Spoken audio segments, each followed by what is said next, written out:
Hi everyone, it's Julie here, your pet grief expert. On this video, I'm going to be talking about why it is so important to have some kind of memorial for your pet. Now, it doesn't have to be anything formal. It doesn't have to be a burial or a scattering of ashes. If you're in a position where you can't even have your own pet's ashes back and you're having to have like a communal cremation, it doesn't matter. Honour the life of your pet in the same way. Now, for some people, they like to have little photographs, maybe on a shelf or the fireplace. Maybe they have their ashes there, or just photographs or some toys. Whatever it is, you must make sure it's something that reminds you of the happy times that you spent with your pet, not just when they were ill or the terrible things that might have happened, but the happy times.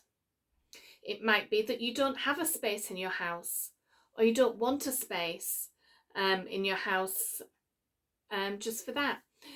But perhaps you can share stories or share photographs or make an album. Some of my clients have made books and all the family writes something and they put them in. So the younger children might draw a picture and the older ones might do a poem or a story or write about what happened to them when they were playing with the pets, or they were out one day perhaps with them. And it's good stuff. It makes you feel warm and fuzzy when you're thinking about them, all the good memories. And it helps to start the grieving process. That's why we have funerals for each other as human beings. We have funeral services or masses, or if there is a cremation, we have a service with it. It's the start of the grieving process. And if you don't do that, you're kind of stuck.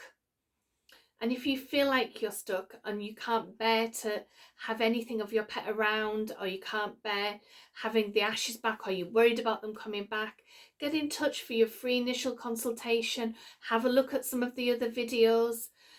Go onto the Facebook group or the Facebook page and have a look at some of the comments of other people who have been through what you're going through and see what helped them. It is important that you start. If you don't start that process, you are always going to be stuck. And grief is different for everybody. It's a natural process and it is different for everybody. But there is a timeline and there is stages to going through it. And if you never start, you're always going to feel as bad as you do now. Perhaps you might want to have a special area in the garden for your pet, maybe where they used to sit and sunbathe or used to go and play. Make sure that if there's any chance that in the future you might move house, that you have something you can take with you. So if you're going to do a scattering of the ashes or a planting of the rose bush or a burial, make sure that it's something that you can take with you. So for instance, if you had a little guinea pig or a hamster and you wanted to bury them, try it in a plant pot with some flowers on, because you can pick that up and take it with you when you move. Perhaps there'll be a garden of remembrance for pets where you are, or something like that. If you live in an apartment and you haven't got anywhere to do that kind of thing, then look up and see if there's a garden of remembrance. The vet will be able to tell you.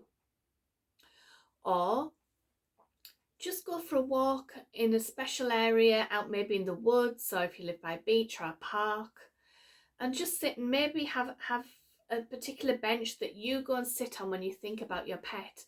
It doesn't have to be scattering ashes and traditional things.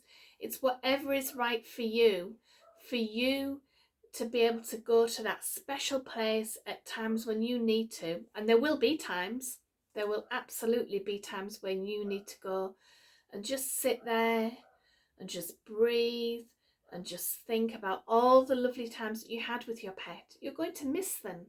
Of course you are. That's part of grieving.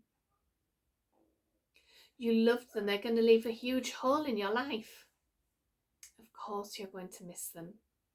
But if you've got somewhere you can go and sit, or go and walk, or somewhere in your house where you can just sit and look at, or a book that you've made on those days.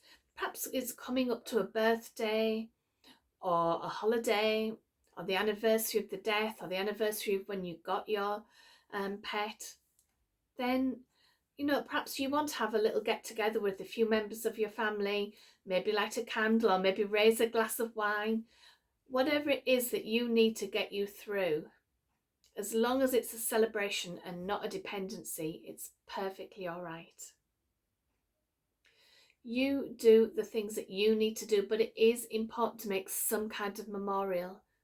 Now, some of my clients, they keep the toys or the lead, and they make a little area like that. And perhaps at first they can't stand to get them out of the drawer, or it upsets them, they keep finding things all over the house. But if you put them in a special place or make a special memory box, when the time is right for you, you will know that you can go and open them and think of all the good times, not just the sadness, all the great things you did together. If your pet could sit next to you now, they wouldn't want to see you in tears. They'd want to see you remembering all the brilliant times you had, all the times they could comfort you, all the times you could comfort them maybe, or just snuggling up on a cold night, or stretching out and sunbathing when the sun came through the window, finding that sunny part of the room where they always stretched out and lay in. Was that your pet? Is that what they used to do? Your pet would not want you to be unhappy. They used to be able to sense when you're unhappy. I bet they could. Animals are very intuitive. They would have been able to come up to you and know when you're upset to try and make you feel better. It's instinctive in them. So now that they're not there anymore, they wouldn't want you to feel that way about them, would they? Have a memorial. Start the grieving process. And if you're stuck, really stuck, and you can't bear to start, or you don't know what to do, have a look at some of the ideas online. You can get lovely pictures made, photographs in special frames. Lots of people who make crafts make things for memorials. If that helps you, do that. Or just get a really nice photograph, or make your own book.